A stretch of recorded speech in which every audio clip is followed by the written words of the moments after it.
As the number of COVID-19 cases continues to rise globally and right here in Guyana, we encourage everyone to practice social distancing and wash your hands thoroughly and frequently as we strive to stop the spread of the virus. Welcome to InfoHub for Thursday, April 16. Thanks for joining us. Guyana's economy, like many others around the world, has been impacted by the COVID-19 pandemic. However, government is confident that the local economy will remain resilient. Prime Minister, the Honorable Moses Nagamutu, who is also chairman of the National COVID-19 Task Force, expressed this sentiment during a television interview on CNC3 Trinidad and Tobago on Wednesday evening. Hear more in our first story. Prime Minister Nagamutu, who's also the chairman of the National COVID-19 Task Force, NCTF, told Trinidad's CNC3 program host Hema Ramkisoon that while Guyana anticipates a 20 to 40% decrease in revenues due to the current global pandemic, if one section of the economy takes a dip, there are other resources which will assist to keep the economy afloat. We had survived with much less in the past. We are looking towards the oil sector, but oil has to be complemented with the soil. We are rich. We have a diverse economy. We are rich in agriculture. Our rice production last year, for example, has touched one of the highest production, over 1 million ton of paddy and rice. And there's nothing to suggest that even COVID-19 has affected the rice sector. The Prime Minister says nothing has been detected to affect the energy sector. We do not detect any downturn in the oil and gas sector in production. Remember, these offshore activities, they're taking place 120 kilometers outside our shore, and they have their own methodologies. We have listed oil and gas as an essential sector. They're allowed to operate 24/7, as well as the onshore activities on the river fronts.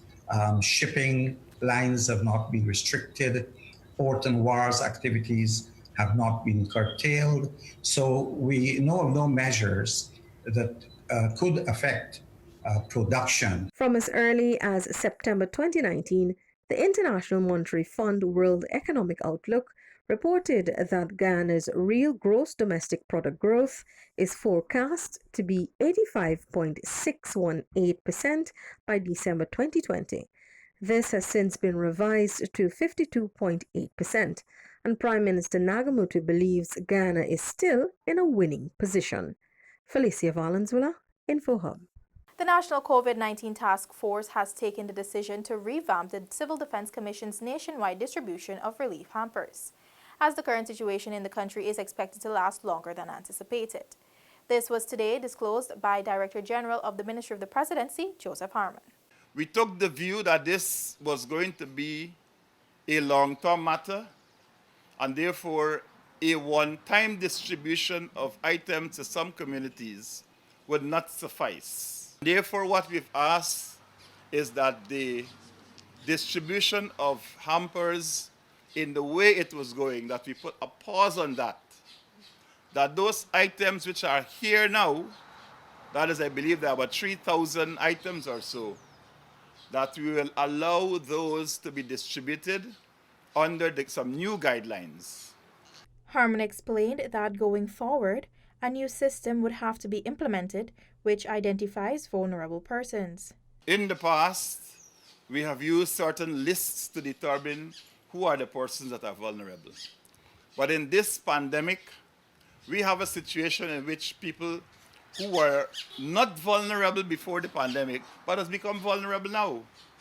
For example, there are persons who have lost their livelihood because of the restrictions on persons assembling, persons who have been dismissed from their jobs, persons who are at home and cannot move. And so what we have to do, we are putting in place arrangements now that will A, facilitate distribution of items, and B, facilitate the distribution of checks or food vouchers to allow for those persons to benefit from it. He disclosed that a database has been set up which will allow persons who are affected to register. The Director General also congratulated the CDC for the work done so far in mobilizing relief efforts to persons who have been affected by the presence of the coronavirus in Guyana. Meantime, the Ministry of Public Infrastructure continues to implement measures to reduce the transmission of COVID-19 and has released new operational timings for ferry services traveling from Parika to Leguan, Supanam, Bartica, and Wakenham. Therefore, effective Friday, April 16, 2020, for Parika to Bartica route, 3 return trips will be allowed to Bartica on Tuesdays and Thursdays, with the ferry departing Parika at 5 a.m. and Bartica at 12:30 p.m. On Saturdays, the ferry will leave Parika at 6 a.m. and depart Bartica at 12:30 p.m. For the Leguan to Parika route, ferry services will only operate on Wednesdays and Sundays. The ferry will depart Leguan at 7 a.m. and Parika at 4 p.m. For Wakenham, 2 trips will be permitted per week on Mondays and Fridays. The ferry is scheduled to depart Wakenham at 6 a.m. and leave Parika at 4 p.m. 1 return trip will be permitted on weekdays from Supanam to Parika. The ferry will depart Supanam at 7 a.m. and leave the Parika Stelling for Supanam at 2 p.m. In compliance with international and national guidelines in observance for social distancing, the ministry is advising that these vessels will only transport half the normal number of passengers. This means no more than 200 persons will be allowed on the ferry to ensure proper adherence to health and safety measures at this time. You can view the schedule in detail on our website and social media platforms. In other news, Director General of the Ministry of the Presidency, Joseph Harmon, has clarified that the APNU-AFC coalition's hiring of a U.S.-based firm was done with campaign contributions and not monies from the national coffers. This is not funds that have been from the government. We have supporters around the world who are very incensed, who are upset that this kind of narrative continues to be perpetuated on a daily basis, and have come forward to say, look, what can we do to help? The narrative referenced by the Director General is part of a series of false accusations leveled against the APNU-AFC coalition by the opposition. In the interest of the coalition's image on the international stage, DG Harmon explained the campaign-funded U.S.-based firm was hired to set the record straight on the false accusations. We believe, as a government, it was our duty, our responsibility, to ensure that our narrative, the facts as they occurred, should be placed there in these capitals. And therefore, we felt it was necessary to have a company that has that access to be able to put out our side of the story. The Director General further noted that the dossier produced by the U.S. firm is not a secret, since copies were shared with CARICOM leaders during a visit to the country. And I believe that as a country, as a government, we have a right to ensure that the developments which have taken place in this country, that they ought not to be derailed by virtue of a narrative which goes out there that is contrary to the facts of what is happening here in Guyana. Shaquille Bourne, Foreign for Hub. As part of its plans for the national recount of the March 2, 2020 votes cast at the general and regional elections, the Guyana Elections Commission says it will be seeking a waiver of the 6 p.m. curfew to carry out the process. Here is that update. The request for waiver of the curfew was among decisions taken by the 7-member commission when they met on Wednesday to further plans for the national recount of votes cast at last month's general and regional elections. Commissioner Vincent Alexander said the proposed hours are between 9 and 17 hours daily, with scope for the extended time given Guyana's curfew, which was implemented as part of the measures to stop the spread of COVID-19. GCOM will rely on the Guyana Police Force, which has a national obligation for security, to secure our material. In other words, to be the ones who would be overseeing the premises, making sure there are no intruders into the premises who can interfere and remove our materials. That apart, our ballot boxes will continue to be in containers. These containers will continue to be locked by GCOM and by stakeholders who wish to do so. Other decisions taken at Wednesday's meeting included the modality of the recount. Alexander again emphasized that the process is not a mere numerical count, but will mirror the process that takes place during the original counting of ballots at polling stations. He said the recount is not provided for in the Representation of the People's Act, and any reference to the Act is for convenience, since there are things that can be used. If anybody knows what a counting the polling station, you would know that before they get down to actually counting the ballots cast, that they do a reconciliation of the material. So for me, that is an element of the count to which we're referring. People are trying to put other labels on this. There's no other labels, it's a count, a recount. GCOM met again on Thursday to find consensus on the number of workstations and the duration of the national recount. Commissioner Alexander said the duration of the recount will depend on the number of workstations agreed to. In his draft operational plan, Chief Elections Officer Keith Lowenfield had proposed 5 working stations, but that is yet to be decided upon. For InfoHub, Alexis Rodney. The government has implemented a curfew from 6 p.m. to 6 a.m. as part of the measures to help stop the spread of the coronavirus. However, some persons may not fully understand what this means. Here's a short video to provide some clarity. Let's take a look.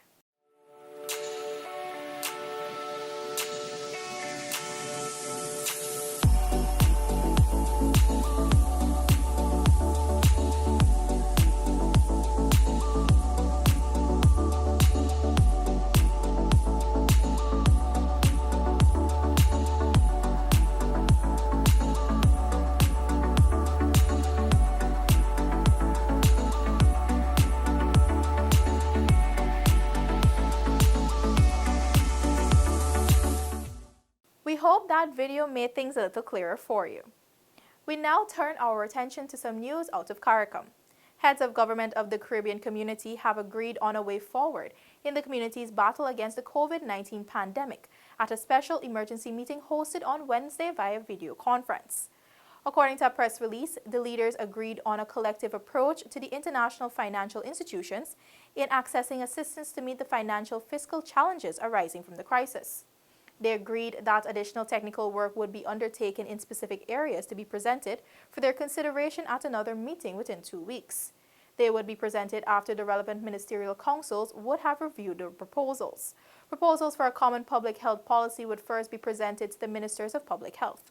This would include proposals for joint procurement, which would assist in addressing supply constraints being experienced. There would also be consideration of a proposal for a protocol on reopening borders, which all member states would adhere to at the same time when such a decision is taken. All 15 member states and the 5 associate members were represented at the meeting. Read more on this story at dpi.gov.gy. Let's tell you now that the Guyana Livestock Development Authority is keen on food security concerns and continues to ensure that there is adequate meat and local dairy products as the country intensifies its fight against the coronavirus. We make periodic checks on hatching eggs availability because we are concerned about food security during and after this pandemic, and we would want to know that we continue to import the right amount of eggs so that we do not be in short supply of chickens. Selwyn Anthony, senior official at the Guyana Livestock Development Authority. Anthony told InfoHub that checks on the availability of chickens and their food supplies are done regularly, ensuring there is an adequate amount. We continue to visit all the abattoirs because we are responsible for ante-mortem, and that is the inspection of animals before they slaughter. And in all the regions, the staff will be visiting the abattoirs on the designated days so that we continue to perform the duty of ante-mortem inspection so that we can have meat available for the nation. Similarly, in the dairy industry, the authority is ensuring that farmers have the necessary supplies and that they are evenly distributed. The production of fresh cow's milk will continue, and it is available. He assured that while staff are working remotely due to COVID-19, they continue to address the needs of stakeholders and farmers. The GLDA official is urging all staff members to heed the necessary precautions outlined by the Public Health Ministry while executing their duties. For InfoHub, I am Kellen Rover. Remember to do your part to ensure you do not put yourself at risk during this time. If you have a cough, fever, and difficulty breathing, seek medical care early, but call the hotline first. That's all for today. Connect with us on all our social media platforms, including WhatsApp, Facebook, YouTube, and Instagram, as we bring you the latest and important news related to COVID-19 and much more. Also, subscribe to our website, dpi.gov.gy. Your Bird Report is up next. Stay safe and goodbye for now.